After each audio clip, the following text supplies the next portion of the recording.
حضرت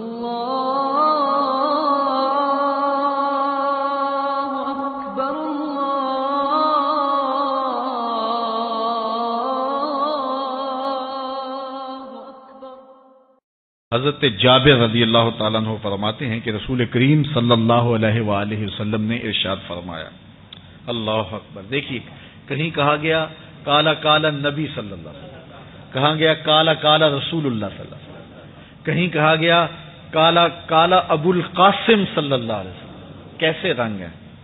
حضرت عائشہ بھی روایت کرتی ہیں حضور کی حدیث، تو کبھی نہیں کہتی کہ کالا کالا زوجی، میرے شوہر نے کہا، وہ بھی کہتے ہیں کالا کالا رسول اللہ، میرے رسول نے کہا۔ حضرت عباس روایت کرتے ہیں تو کبھی نہیں کہتے کہ میرے بھتیجے نے کہا، وہ بھی کہتے ہیں کالا کالا رسول اللہ صلی اللہ علیہ وسلم۔ اللہ اکبر۔ حضرت علی روایت کرتے ہیں، حضرت علی حضور کے بھائی لگتے ہیں نا، تو کبھی نہیں کہتے کالا کالا اخی، میرے بھائی نے کہا، وہ بھی کہتے ہیں کالا کالا رسول اللہ صلی اللہ علیہ وسلم۔ اللہ اکبر۔ یار رسول کا رشتہ کتنا بڑا رشتہ ہے۔ تو کوئی نہیں کہتا میرے شوہر نے کہا ہے، کوئی نہیں کہتا میرے بھتیجے نے کہا ہے، کوئی نہیں کہتا کہ میرے بھائی نے کہا ہے، سارے کہتے ہیں میرے رسول نے کہا ہے۔ تو یار یہ کتنا بڑا رشتہ ہے، کتنا عظیم رشتہ ہے، تو اس رشتے کے ساتھ فخر ہوتا ہے، ناز ہوتا ہے۔ اللہ اکبر۔ تو یہ کیا کہتے ہیں؟ کالا ابو القاسم، اب یہ کہتے ہیں کالا کالا رسول اللہ صلی اللہ علیہ وسلم۔ رسول کریم صلی اللہ علیہ وسلم نے ارشاد فرمایا، اُرِدَتْ عَلَيَّ النَّارُ، میرے اوپر جہنم کو پیش کیا گیا، میں نے جہنم کا ملاحظہ کیا، تو میں نے وہاں ایک عورت کو دیکھا، اس کی ایک بلی تھی، اس بلی کی وجہ سے اس کو میں نے عذاب میں مبتلا دیکھا۔ کیسے بلی کی وجہ سے اس کو عذاب دیا جا رہا تھا؟ اس نے بلی کو باندھا ہوا تھا، قید کیا ہوا تھا، نہ تو اس کو وہ کوئی دودھ دیتی تھی، کوئی اس کو کھانے کے لیے چیز دیتی تھی، اور نہ ہی اس کو چھوڑتی تھی کہ وہ زمین کے کیڑے مکوڑے کھا کے اپنے پیٹ کی آگ بجھا سکے، یہاں تک کہ وہ بلی بھوک کی وجہ سے مر گئی۔ رسول اللہ فرماتے ہیں بلی کی اس مالکہ کو میں نے جہنم کی آگ میں جلستے ہوئے دیکھا۔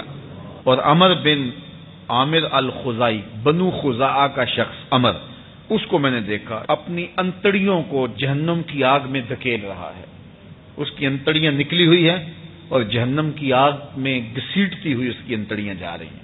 یہ پہلا شخص تھا جس نے سائبہ بنائے تھے، جانوروں کے کان چیر دیے اور بتوں کے نام پہ چھوڑ دیے، یعنی سب سے پہلے بت پرستی کا آغاز عرب میں کرنے والا بنو خزاعہ کا عمر بن عامر یہ تھا۔ تو اس کو میں نے حضور نے فرمایا دیکھا کہ یہ جہنم کی آگ میں جلس رہا ہے، کیونکہ اب جتنے بھی لوگ بت پرستی کریں گے ان سب کا گناہ عمر بن عامر کے نامہ اعمال میں درج ہوگا، ان کو بھی گناہ ملے گا جو بت پرستی کرتے ہیں، اور چونکہ ایجاد اس نے کیے تھے، بت اس نے بنائے تھے، تراشے اس نے تھے، پھر اس کے بعد اس نے جانور بتوں کے نام پہ چھوڑے تھے، چڑھاوے چڑھانے کا انداز اختیار کیا تھا، لہذا اس کو جو ہے وہ گناہ پہنچتا رہے گا۔ تو کہا میں نے اس کو عذاب میں مبتلا دیکھا۔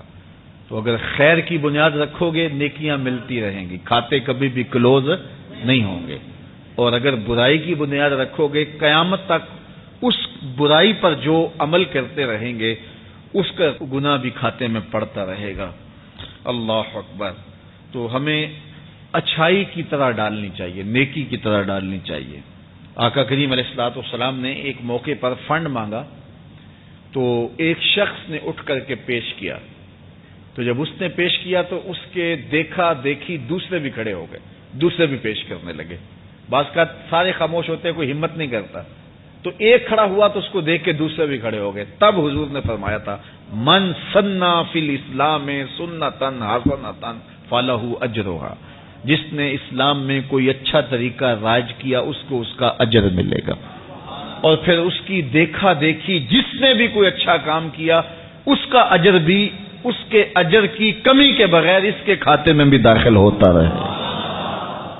اس لیے نیک، اور میں کئی لوگوں کو جانتا ہوں کہ جو جمعۃ المبارک کے اجتماع میں، پیر کے اجتماع میں لوگوں کو لے کے آتے رہے، کسی وجہ سے وہ خود نہیں آتے لیکن جن کو لے کے آتے رہے وہ اب بھی آ رہے ہیں، تو وہ اگرچہ نہیں آ رہے اور کچھ فوت بھی ہو گئے ہیں، تو جو جن کو لے کر آئے ان کے کھاتے کا ثواب ان کے نامہ اعمال کے کھاتے میں بھی درج ہوتا رہے گا. تو اس لیے اچھائی کی طرح ڈالو، نیکی کی طرح ڈالو، اچھائی کی طرف